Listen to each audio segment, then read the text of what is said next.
ARTOWZ പുതിയൊരു വീഡിയോയിലേക്ക് സ്വാഗതം. It's me Fazil. നമ്മുടെ കമ്പ്യൂട്ടറിൽ എങ്ങനെയാണ് പുതിയൊരു ഫോണ്ട് ഡൗൺലോഡ് ചെയ്ത് ഇൻസ്റ്റാൾ ചെയ്യുന്നത് എന്നാണ് ഇന്നത്തെ വീഡിയോയിൽ നമ്മൾ നോക്കാൻ പോകുന്നത്. അതിനുവേണ്ടി ഞാൻ ആദ്യമായിട്ട് ഗൂഗിൾ ഓപ്പൺ ചെയ്യുന്നു. നമുക്ക് ഗൂഗിളിൽ നിന്ന് അറബി, മലയാളം, ഇംഗ്ലീഷ് പോലെയുള്ള എല്ലാ ലാംഗ്വേജിലുള്ള ഫോണ്ടും ഡൗൺലോഡ് ചെയ്ത് ഇൻസ്റ്റാൾ ചെയ്യാവുന്നതാണ്. ഇപ്പോൾ ഒരു ഇംഗ്ലീഷ് ഫോണ്ട് ഡൗൺലോഡ് ചെയ്ത് ഇൻസ്റ്റാൾ ചെയ്യണം എന്നുണ്ടെങ്കിൽ ഇംഗ്ലീഷ് ഫോൺസ് ഫ്രീ ഡൗൺലോഡ് എന്നൊക്കെ സെർച്ച് ചെയ്ത് കഴിഞ്ഞാൽ നമുക്ക് ഗൂഗിളിൽ നിന്ന് ഫോൺസ് ലഭിക്കുന്നതാണ്. അതല്ലെങ്കിൽ ഇംഗ്ലീഷ് ഫോൺസ് ലഭിക്കുന്ന ഒരുപാട് വെബ്സൈറ്റുകളുണ്ട്. DA ഫോണ്ട് എന്ന് പറയുന്ന ഒരു വെബ്സൈറ്റ് ഉണ്ട്. അതിൻ്റെ ലിങ്ക് ഞാൻ ഡിസ്ക്രിപ്ഷനിൽ കൊടുക്കുന്നുണ്ട്. ഞാനിവിടെ DA ഫോൺസ് എന്ന് സെർച്ച് ചെയ്തു. DA ഫോണ്ട് എന്ന് സെർച്ച് ചെയ്ത് കഴിഞ്ഞാൽ ആദ്യം തന്നെ കാണുന്ന ഈ ഒരു വെബ്സൈറ്റിൽ ക്ലിക്ക് ചെയ്ത് കൊടുക്കുന്നു. ഈ ഒരു രൂപത്തിലായിരിക്കും ആ ഒരു വെബ്സൈറ്റിൻ്റെ ഇൻ്റർഫേസ് ഉണ്ടാവുക. ഇവിടെ ഫോൺസിൻ്റെ ഒരുപാട് കാറ്റഗറീസ് നമുക്ക് കാണാൻ പറ്റും. ഈ കാറ്റഗറീസിന് പുറമെ താഴെ ഒരുപാട് ഫോൺസിൻ്റെ റിവ്യൂ നമുക്ക് കാണാൻ പറ്റും. ഈ കാറ്റഗറിയിൽ നിന്ന് ബേസിക്കിൽ സെരീഫ് എന്ന് പറയുന്ന ഒരു ഫോൺസ് ഞാൻ ക്ലിക്ക് ചെയ്ത് കൊടുക്കുന്നു. ഇതിൽ ആ ഇനത്തിൽപ്പെട്ട ഒരുപാട് ഫോൺസ് നമുക്ക് കാണാവുന്നതാണ്. ഇതിൽ നിന്ന് ഇഷ്ടപ്പെട്ട ഏതെങ്കിലും ഫോണ്ട് നമുക്ക് ഡൗൺലോഡ് ചെയ്യാവുന്നതാണ്. ഞാനിപ്പോൾ ഈ ഒരു റിച്ചാർഡ് സാമുവൽ എന്ന് പറയുന്ന ഈ ഒരു ഫോണ്ട് ഡൗൺലോഡ് ചെയ്യാൻ പോവുകയാണ്. ഇതിന് വേണ്ടി ഇവിടെ ഡൗൺലോഡ് എന്ന ബട്ടൺ ക്ലിക്ക് ചെയ്ത് കൊടുക്കുന്നു.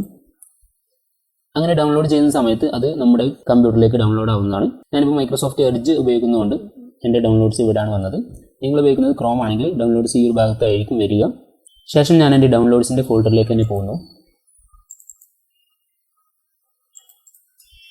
അങ്ങനെ പോയി കഴിഞ്ഞാൽ അതിൽ റിച്ചാർഡ് സാമുവൽ എന്ന് പറയുന്ന ഫോണ്ട് ഇവിടെ ഡൗൺലോഡ് ആയിട്ടുണ്ട്. ഈ രൂപത്തിലോ അല്ലെങ്കിൽ അപ്പുറത്ത് കാണുന്ന മറ്റൊരു രൂപത്തിലൊക്കെ ആയിരിക്കും നിങ്ങളുടെ കമ്പ്യൂട്ടറിൽ ഫോണ്ട് ഉണ്ടാവുക. എന്ത് തന്നെ ആയാലും അതിലൊന്ന് ഡബിൾ ക്ലിക്ക് ചെയ്ത് കൊടുക്കുക.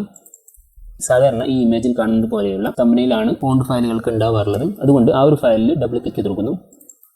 അങ്ങനെ ഡബിൾ ക്ലിക്ക് ചെയ്യുന്ന സമയത്ത് ഫയൽ ഓപ്പൺ ആവുന്നതാണ്. അതിൽ നമുക്ക് ഫോണ്ടിൻ്റെ പ്രിവ്യൂ കാണാവുന്നതാണ്. അതിന് പുറമെ മുകളിൽ ഇൻസ്റ്റാൾ എന്നൊരു ബട്ടണും ഉണ്ട്. ആ ബട്ടണിൽ ക്ലിക്ക് ചെയ്ത് കൊടുത്താൽ ഇതേപോലെ വരുന്നതാണ്. ഇപ്പോൾ ആ ഒരു ഫോണ്ട് നമ്മുടെ കമ്പ്യൂട്ടറിലേക്ക് ഇൻസ്റ്റാൾ ആയി കഴിഞ്ഞു. ഇനി നമുക്ക് അത് യൂസ് ചെയ്യാവുന്നതാണ്. റിച്ചാർഡ് സാമുവൽ എന്ന് പറയുന്ന ഫോണ്ടാണ് ഞാനിവിടെ ഇൻസ്റ്റാൾ ചെയ്തത്. ഇനി നിങ്ങൾ ഇതേപോലെ ഒരുപാട് ഫോണ്ട് ഡൗൺലോഡ് ചെയ്ത് വെച്ചിട്ടുണ്ടെങ്കിൽ എല്ലാം കൂടെ ഒരുമിച്ച് സെലക്ട് ചെയ്തുകൊണ്ട് മൗസിൻ്റെ റൈറ്റ് ബട്ടൺ ഒന്ന് പ്രസ് ചെയ്ത് കൊടുത്താൽ ഇവിടെ ഇൻസ്റ്റാൾ എന്നൊരു ബട്ടൺ കാണുന്നതാണ്. അതിൽ ക്ലിക്ക് ചെയ്ത് കൊടുത്താലും നമുക്ക് എല്ലാ ഫോണ്ടും ഒരുമിച്ച് ഇൻസ്റ്റാൾ ചെയ്യുന്നതാണ്. ഇങ്ങനെ ഇൻസ്റ്റാൾ ചെയ്യുന്ന സമയത്ത് ചിലപ്പോൾ നമ്മുടെ കമ്പ്യൂട്ടറിൽ ഓൾറെഡി ഉള്ള ഫോണ്ടുകളാണെങ്കിൽ റീപ്ലേസ് ചെയ്യണോ എന്ന് ചോദിച്ചുകൊണ്ട് ഒരു വാർണിംഗ് വരുന്നതാണ്. അതിൽ ഈ ഒരു ബോക്സിനുള്ളിൽ ക്ലിക്ക് ചെയ്തുകൊണ്ട് നോ എന്ന് പ്രസ് ചെയ്ത് കൊടുത്താൽ നമ്മുടെ ബാക്കിയുള്ള ഫോണ്ടുകൾക്ക് ഇൻസ്റ്റാൾ ആവുന്നതാണ്. ഓക്കെ, ഇപ്പോൾ ഞാൻ എല്ലാ ഫോണ്ടുകളും നമ്മുടെ കമ്പ്യൂട്ടറിൽ ഇൻസ്റ്റാൾ ചെയ്ത് വെച്ചിട്ടുണ്ട്. ഇങ്ങനെ ഇൻസ്റ്റാൾ ചെയ്ത് വെച്ച ഫോണ്ട് നമ്മുടെ ഫോട്ടോഷോപ്പിലും വേർഡിലും ഒക്കെ നമുക്ക് ഉപയോഗിക്കാവുന്നതാണ്. അപ്പോൾ ഈ ഒരു വീഡിയോ എല്ലാവർക്കും യൂസ്ഫുൾ ആയിരിക്കും വിചാരിക്കുന്നു. ഇഷ്ടപ്പെട്ട ARTOWZ എന്ന് പറയുന്ന നമ്മുടെ ചാനൽ സപ്പോർട്ട് ചെയ്യുക. മറ്റൊരു വീഡിയോ കാണുന്നതുവരെ ഗുഡ് ബൈ.